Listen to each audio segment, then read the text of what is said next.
चले आई हम मुन्ना सिंह व्यास तमाम भोजपुरी श्रोता समाज के गोर छू के गोर लागता नहीं। सावन के पावन महीना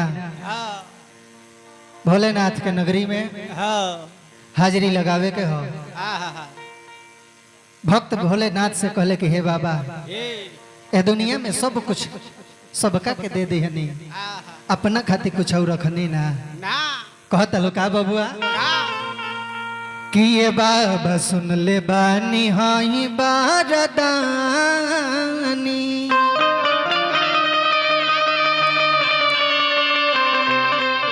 कि ये बाबा सुन ले बानी हाई बारदानी त काहे छुए रौर टूटही पलानी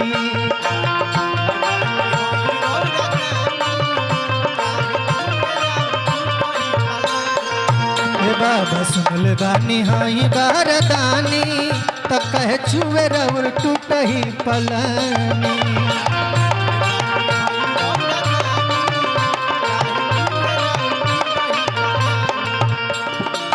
भोले बाबा तेरे दरबार में जो आते हैं, भोले बाबा तेरे दरबार में जो आते हैं, झोलियां भरती है खाली उन्हें जाते हैं, झोलियां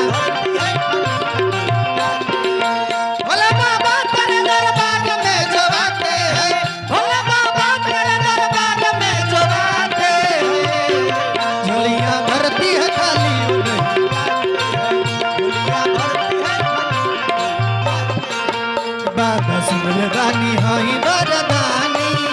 काहे छुए रौर टूटही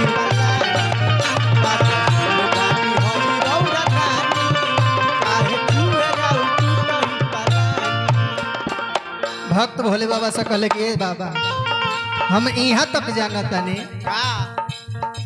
सोना के लंका दे दी हनी रावण के मैया पार्वती ला बनल जवान के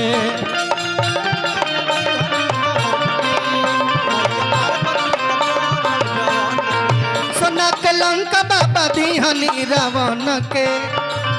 मैया पार्वती ला बनल जवान के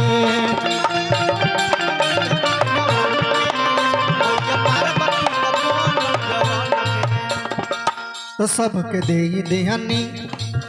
सबके दे दिहनी अन्न धन चानी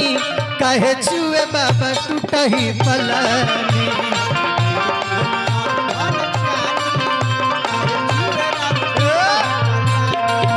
सबके दे दिहनी अन्न धन चानी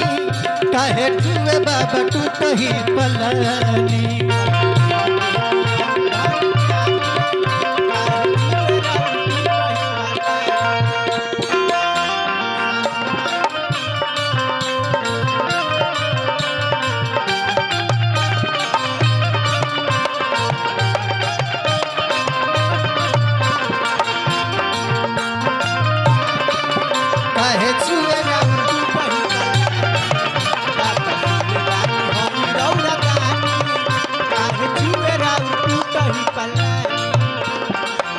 तने ना बाबू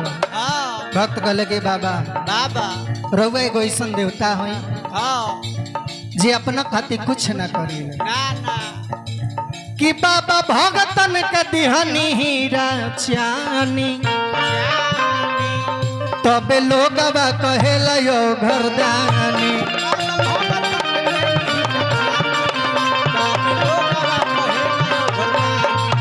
बाबा भगतन ला दिहनी हीरा चानी तब लोगवा कहेला ओ घरदानी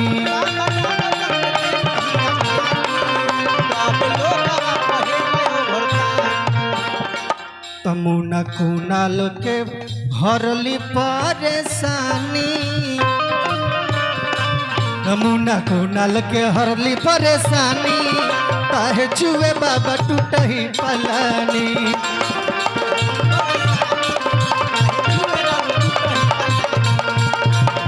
के हरली परेशानी काहे छुए रौर टूटही पलानी।